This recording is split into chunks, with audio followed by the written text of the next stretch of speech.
Shepherdess at Harmony Farms here with farm business branding. How to choose a name for your farm.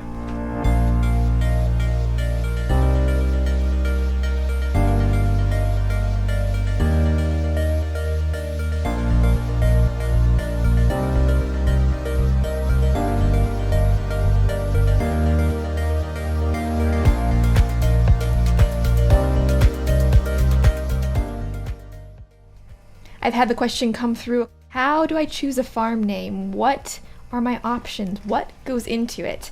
And while everybody's going to have sort of a different process as to how their farm name is ultimately going to come to be, I thought I'd kind of just jot down a few things from a branding and marketing perspective that might help you as you determine what your farm name will be. But first, I'm just going to define branding. What is branding and why is it important for our small farms? Well, branding is the overall image of your brand. If you think of really high-profile brands like Coca-Cola, well, you immediately associate it with that red logo. You immediately associate it with its name, Coca-Cola Company.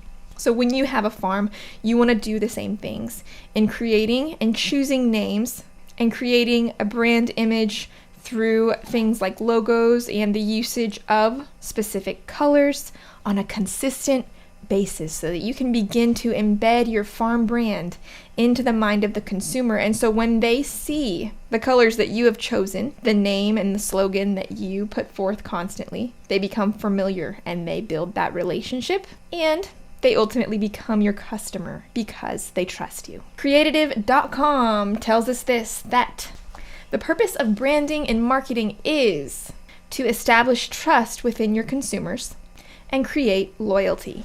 So I'm going to be breaking this down in a series, and today's is simply choosing a name for your farm. And these are just some things that I have broken down just from a practical application standpoint. There are 4 sort of things or categories, I guess, you can fit into as far as naming your farm or naming your brand, which is really how we need to think about our farms as brands and businesses. And you can, number 1, name it after yourself. Name it after your family name, which is pretty common with farms. Choosing your last name to name your farm or ranch after. And this really makes sense because probably back in the olden days, people would be known in their community by their last name, obviously, and utilizing their last name for a farm name was the quickest way to build trust in their community, which would be their eventual customers. Number 2 is that you can name it after a significant time and or place in your life. Now this significant place, significant time, naming it after such things, that is a really good way to build a story into your farm. Building a story creates a relationship, and that relationship lends to trust. So by choosing to name your farm after a significant time or place in your life, it creates an avenue for a story. Option number 3 is to name your farm after an attribute that you would like your farm to embody.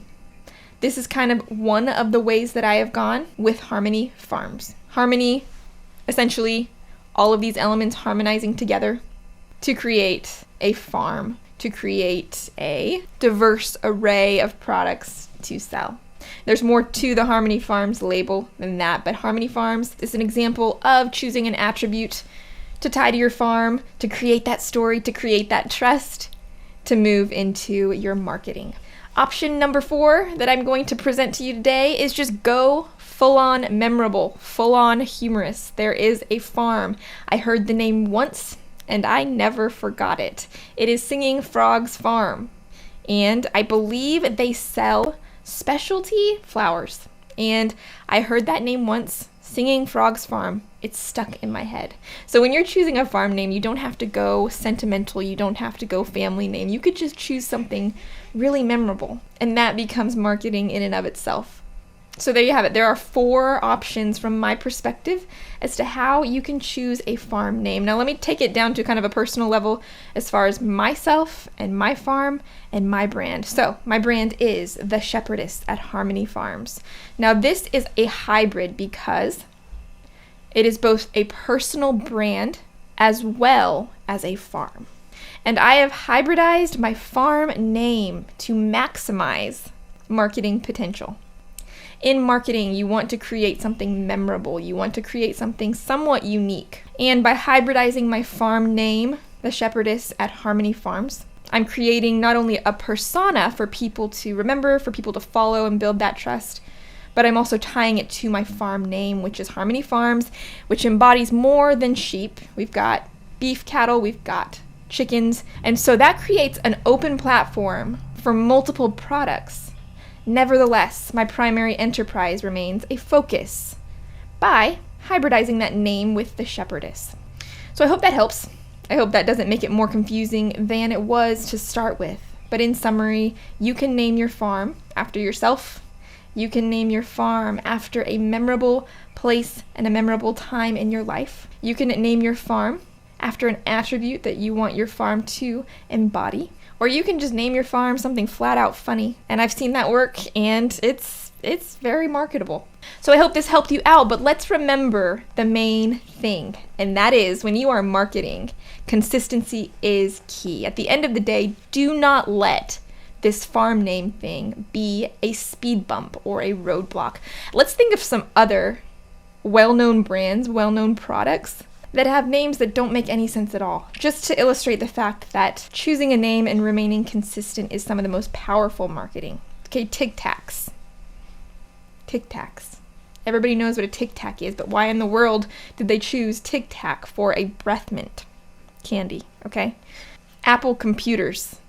Again, that name makes no sense, but because Apple chose the name and remained consistent in putting it out, that is something we all know. And not only remain consistent in putting it out, but they put out a good product. And I think to, again, emphasize, just choose a name, be consistent, and create good products, because branding and marketing is a sphere of things. Your name, not gonna lie to you, it's gonna help, but it's not gonna make or break your brand. What will is consistency and a good product.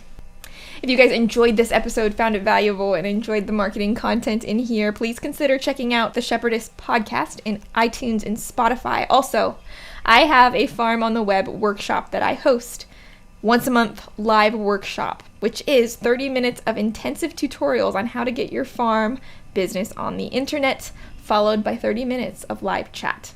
If you buy the Farm on the Web monthly membership, you will also get access immediately to all of the previous courses I have ever run. These are easy and approachable steps to getting your farm business on the internet, teaching you things like how to create a newsletter for your farm, how to create websites for your farm, how to use Facebook, Twitter, Instagram, and even YouTube to promote your farm business in the 21st century. Click on the links down below or in the show notes if you are listening to this in podcast version, and you will find all the information you need to take the next step in building your farm business on the internet. Thank you guys for watching, and I look forward to seeing you in the next episode.